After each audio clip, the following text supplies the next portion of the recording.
جہاں پر ایمان کی وجہ بیان کی گئی ہے، جہاں اللہ بیان کرتا ہے اللہ تعالیٰ نے ان کے دلوں پر اور ان کے کانوں پر مہر لگا دی ہے، ختم اللہ علی قلوبہم وعلی سمعہم غشاوۃ، اور آنکھوں پر پردہ ڈال دیا ہے۔ اللہ اور اللہ کے رسولوں، نبیوں کے منکرین معصیت کے مسلسل ارتکاب کی وجہ سے ان کے دلوں سے قبول حق کی استطاعت ختم ہو چکی ہے، اور ان کے کان حق کی بات سننے کے لیے آمادہ نہیں، اور ان کی نگاہیں کائنات میں پھیلی ہوئی رب کی نشانیاں دیکھنے سے محروم ہیں۔ تو اب وہ ایمان کس طرح لا سکتے ہیں؟ ایمان تو صرف انہی لوگوں کے حصے میں آتا ہے اور آئے گا جو اللہ تعالیٰ کی دی ہوئی صلاحیتوں کا صحیح استعمال کرتے ہیں اور مغفرت طلب کرتے ہیں۔ اور ایک حدیث کے مطابق یہ ہے کہ مومن جب گناہ کر بیٹھتا ہے تو اس کے دل میں ایک سیاہ نقطہ پڑ جاتا ہے، اگر وہ توبہ کر کے گناہ سے باز آ جاتا ہے تو اس کا دل پہلے کی طرح صاف اور شفاف ہو جاتا ہے، اگر وہ توبہ کی بجائے گناہ پر گناہ کرتا جاتا ہے تو وہ نقطہ سیاہ پھیل کر اس کے پورے دل پر چھا جاتا ہے۔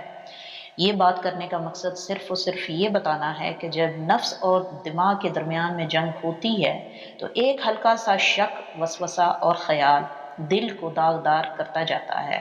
نبی کریم صلی اللہ علیہ وآلہ وسلم نے فرمایا کہ وہ زنگ ہے جسے اللہ تعالیٰ نے ایسے بیان فرمایا ہے، کَلَّا بَلْ رَانَ عَلَىٰ قُلُوبِهِم مَّا كَانُوا يَكْسِبُونَ، یعنی ان کے عملوں کی وجہ سے ان کے دلوں پر زنگ چڑھ گیا ہے، جو ان کی مسلسل بدعمالیوں کا منطقی نتیجہ ہے۔ قرآن کی اس آیت اور حدیث مبارکہ سے پتہ چلتا ہے کہ قبول جرم اور استغفار ایک راستہ بچتا ہے اپنی امری فطرت کی طرف لوٹنے کا اور درست عمل زندگی گزارنے کا، اور اس توبہ اور استغفار کی وجہ سے اور اللہ کی طرف رجوع کرنے کی وجہ سے نفس اور دماغ نے جو جال بنا ہوتا ہے اس کے درمیان میں اللہ آ جاتا ہے، اور نفس اور دماغ دونوں کو جدا کر کے چلنے کی استقامت صرف اللہ رب العزت ہی دیتا ہے، کوئی اور نہیں۔ اب دماغ جسم کو استعمال کرتا ہے تو اللہ کے لیے، اور نفس عاجزی کی قید کو قبول کرتا ہے تو اللہ کے لیے، اور اللہ کسی مخلوق میں بھید بھاؤ نہیں کرتا، کیونکہ دماغ بھی مخلوق ہے اور نفس بھی مخلوق ہے، جس کی رہائش انسانی جسم ہے، جب تک جسم ہے تب تک۔ اب نفس عاجز ہو کر اس قید خانے میں جینا شروع کرتا ہے، امارہ جیسی جبلتوں کو رکھے ہوئے، تکمیل خواہشات کو دین کی طرف موڑتے ہوئے سفر کا آغاز کرتا ہے،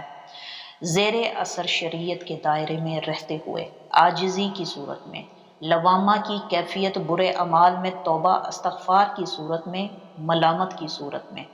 ملہمہ کی کیفیات اللہ کی صفات میں رب دیکھنے کی صورت میں، مطمئنہ کی کیفیت اللہ پر یقین کی صورت میں، راضیہ کی کیفیت مطمئن ہونے کی صورت میں، مرضیہ کی کیفیت تشفی بخش سکون کی صورت میں، کاملہ کی صفت ایک واحد احد اللہ لازوال کی صورت میں، عاجلہ مستمرہ کی خصوصیات مستقل مزاجی اور جاری رکھنے کی صورت میں۔ یہ وہ نفس ہے جو دماغ کو استعمال کر رہا تھا، اب یہ خود کو استعمال کرتا ہے اللہ کے حکم کی صورت میں۔ اسی اثنا کے بیچوں بیچ دماغ کا واسطہ پڑتا ہے امر سے، اور قلب کا رابطہ ہوتا ہے روح سے۔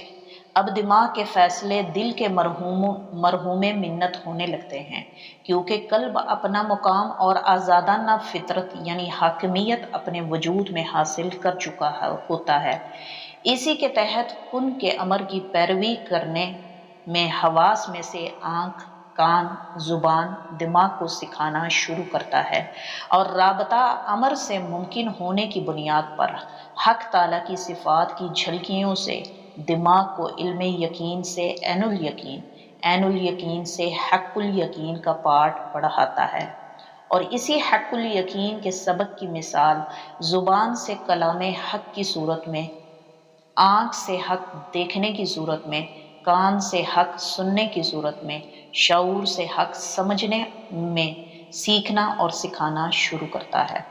یاد رکھیں دماغ کے 3 پردے ہیں، علم الیقین شعور کے ماتحت، عین الیقین لاشعور کے ماتحت ہوتا ہے، اور حق الیقین غیر شعور کے ماتحت ہوتا ہے۔ ان پردوں میں وسعت آنے سے ہی مکمل شعور بیدار ہوتا ہے، جہاں اللہ فرماتا ہے میں اس کا ہاتھ بن جاتا ہوں جس سے وہ کام کرتا ہے، میں اس کی زبان بن جاتا ہوں جس سے وہ حق بولتا ہے، میں اس کے کان بن جاتا ہوں جس سے وہ حق سنتا ہے،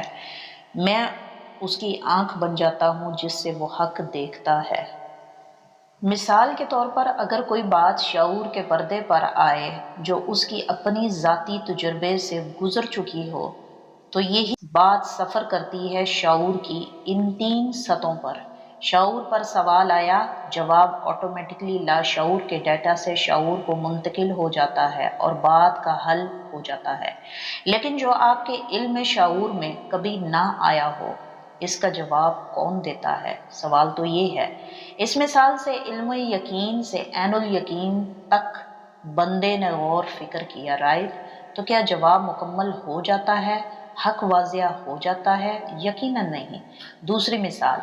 اگر سوال غیر شعوری پردے سے ہو کر ابھرتے ہوئے آئے، اور اس کا جواب کہاں سے آئے گا؟ کیونکہ اس مثال میں علم غیر شعوری پردے سے آیا ہے، تو اس حساب سے اس بات کا سفر علم الیقین سے عین الیقین، عین الیقین سے حق الیقین کے کلیہ کے اوپر پرکھنا پڑے گا، اور یہ تب ہوگا جب سوال جہاں سے آیا ہے اس عین سے رابطہ ہو بندے کا، تب یہ جواب قدرت کی صفات کی اتھک گہرائیوں کے اندر سے بھی لے کر آنا آسان ہو جاتا ہے، کیونکہ امر کن اللہ کا امر انسانی جسمانی صفات کا آئینہ ہوتی ہے، جس میں سب علم خبر کی صورت میں مدفن ہوتا ہے۔ بس اس امر کو صفت حی کا نور عطا ہونا ہوتا ہے، تب نہ دیکھا، نہ سوچا، نہ پرکھا، نہ سمجھا سوال، علم کو یقین ہونے، یقین کو عین ہونے، عین کو یقین ہونے،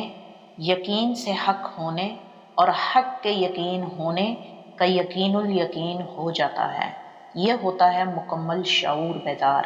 تبھی بندہ علم الیقین، عین الیقین، حق الیقین کو سمجھ پاتا ہے۔ پورا باطن آج کی ویڈیو میں رفلی آپ کو سمجھا چکی ہوں۔ نفس کی حالتیں، قلب کی حالتیں، روح سے رابطہ، شعور کی حالتیں، یہ چاروں کونے مکمل ہونے سے لقد خلقنا الانسان فی احسن تقویم۔